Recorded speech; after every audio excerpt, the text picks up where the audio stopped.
Bom, o assunto de hoje é mastopexia. Aqui vamos falar um pouquinho sobre cicatriz, prótese e amamentação. Antes disso, assine o nosso canal e ative as notificações.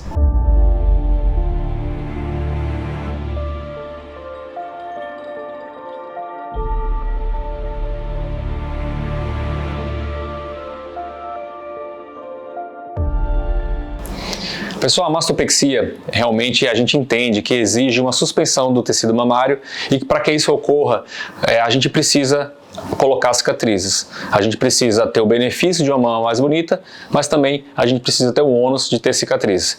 E é claro que muitas vezes, para nós, a cicatriz ela se torna uma grande vilã e até pelo medo de até poder ter uma experiência de uma cicatriz anterior nos causa um pouco de receio. Mas hoje isso mudou um pouco. Nós temos algumas formas de trazer menos estigma para a paciente e fazer com que ela se sinta mais confiante nessa cirurgia. A mastopexia hoje, moderna, ela vem entender esse contexto do paciente e por isso ela se desenvolveu nos últimos anos para que a gente pudesse integrar o paciente nessa forma mais moderna de se encarar uma cirurgia. Porque além de tudo, nós utilizamos tecnologia de materiais, técnicas modernas, de uma rápida recuperação. Basicamente, desde há muitos anos, numa cirurgia de mastopexia ou de mama redutora, sempre se usou aquela cicatriz em T invertido, em que é uma ao redor da areola, uma vertical e uma horizontal bem grande. O que mudou hoje? Nós conseguimos, principalmente em mamas de volume médio a pequeno, utilizar a cicatriz chamada short scar, short de pequeno, scar de cicatriz. A grande diferença é que em vez de ter aquela grande cicatriz horizontal embaixo, essa cicatriz ela é reduzida em torno de 4 a 5 centímetros, o que já vai ser uma grande liberdade para os pacientes e que não vai ter aquele estigma aqui nessa região. O benefício também é usar um biquíni, um biquíni de cortininha, poder ter um decote free, que a gente chama. Isso causa realmente uma grande diferença na vida das mulheres. Existe também um outro tipo de cicatriz utilizada na mastopexia, que é a chamada cicatriz em L. A grande diferença nessa cirurgia é que ela não tem nada aqui para o meio, e justamente essa cicatriz horizontal, ela fica somente para fora. Então, ao redor da areola, uma vertical, e aqui fica aqui para fora. Uma outra vantagem, que também nessa cicatriz em L, nós conseguimos tratar uma ampla variedade de formatos e volumes de mama, principalmente nas mamas mais pesadas. Então, isso gera também uma grande libertação para as pacientes. E nessa mastopexia, nós podemos utilizar implantes ou não. E falando em implantes, uma grande pergunta, a grande dúvida, é qual o tamanho que nós podemos utilizar nos implantes nas mastopexias. O que vai determinar qual o volume, justamente é a base da mama. A base da mama, a gente tira como uma medida que começa aqui, onde a mama faz essa curva aqui no meio, mais ou menos até 2 a 3 centímetros lateral ao mamilo.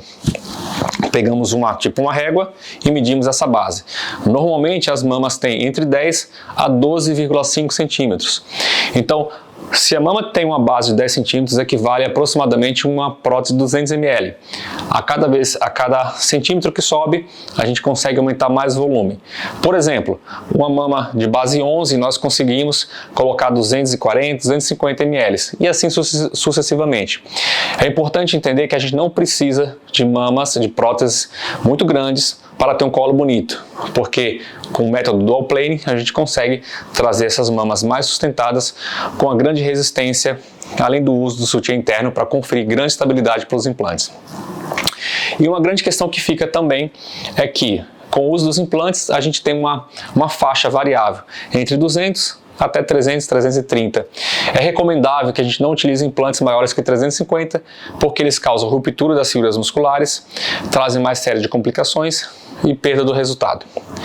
E por fim, também muitas pessoas também têm medo de, ao se submeter a uma mastopexia, qual seria o risco de amamentação. De fato, é melhor a gente entender o contexto da prole que a paciente que está vivendo. O ideal é que ela tenha justamente uma mastopexia ao término das suas gestações. Mas isso também não impede dela ter uma mastopexia e ter outro filho, porque na mastopexia nós tratamos basicamente o excesso de pele e alguma ressecção de glândula também é realizada na cirurgia. Mas em casos de mamas muito pesadas, que seria um caso de mama redutora, é que a amamentação ela pode ser um pouco comprometida, tá? O interessante é que você discuta com seu médico o melhor método para você e que você entenda através da conexão o que que você vai ter através de uma simulação, se o que o médico está falando para você, se isso tem a chance de corresponder às suas expectativas, tá bom? Comenta aqui embaixo, qualquer coisa estamos à disposição.